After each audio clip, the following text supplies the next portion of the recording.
Akibat dibangunnya tol Trans Jawa, jalur Pantura semakin ditinggalkan.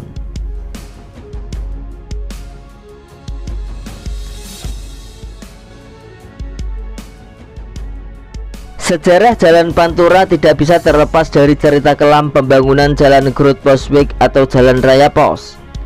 Jalan Pantura atau Jalan Pantai Utara menjadi salah satu jalur yang menghubungkan Cilegon, Jakarta, Semarang, Surabaya hingga Banyuwangi. Jalur Pantura adalah transformasi dari Jalan Raya Pos. Jalan Raya Pos merupakan jalur yang dibuat oleh Herman Willem Daendels, yaitu Gubernur Jenderal Hindia Belanda yang memerintah pada periode 1808 sampai 1811. Meskipun menghadirkan banyak manfaat, Jalan Raya Pos nyatanya dulu dibangun dengan keringat dan darah para pekerja rodi, terutama para pekerja yang berasal dari kaum pribumi sendiri. Lebih dari 200 tahun setelah pembangunan awal, Jalan Raya Pos pun bertransformasi menjadi jalan raya yang dikenal luas dengan nama Jalur Pantura atau Jalan Raya Pantai Utara. Sejak awal dibuat, Jalur Pantura menjadi jalur utama. Jalur ini adalah jalur paling sibuk dan jalur favorit sebelum adanya tol Trans Jawa. Berbagai kendaraan lalu lalang di jalan ini, maka tidak heran jika jalur Pantura ini selama ratusan tahun banyak memberikan sumber penghidupan bagi masyarakat ataupun daerah yang dilaluinya. Lantas yang menjadi pertanyaan, benarkah jika ketenaran jalur Pantura sudah mulai sepi, layu dan pudar sejak hadirnya jalan tol Trans Jawa? Sejak tol Cikopo atau Palimanan atau tol Cipali mulai beroperasi pada Juni 2015, volume kendaraan yang melintas di jalur Pantura mulai berkurang karena banyak yang beralih menggunakan jalur tol.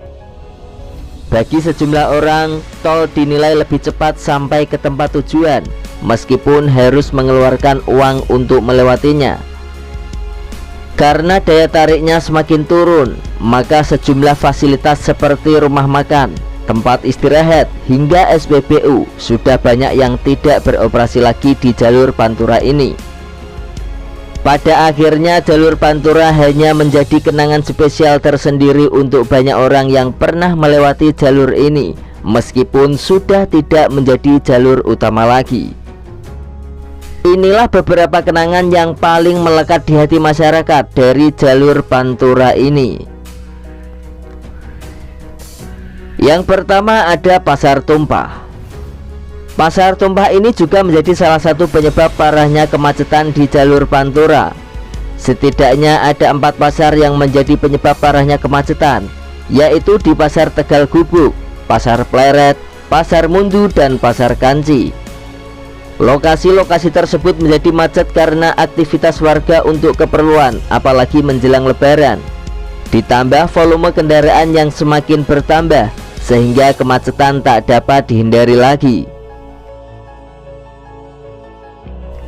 Yang selanjutnya ada penyapu koin.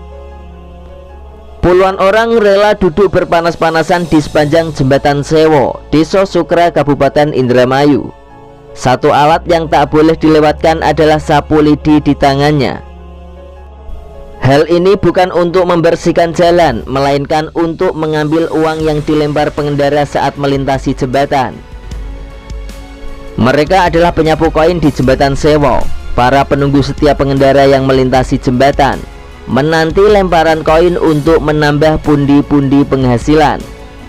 Ada mitos yang melegenda di balik aksi penyapu koin ini, bahkan kental dihubungkan dengan kejadian mistis.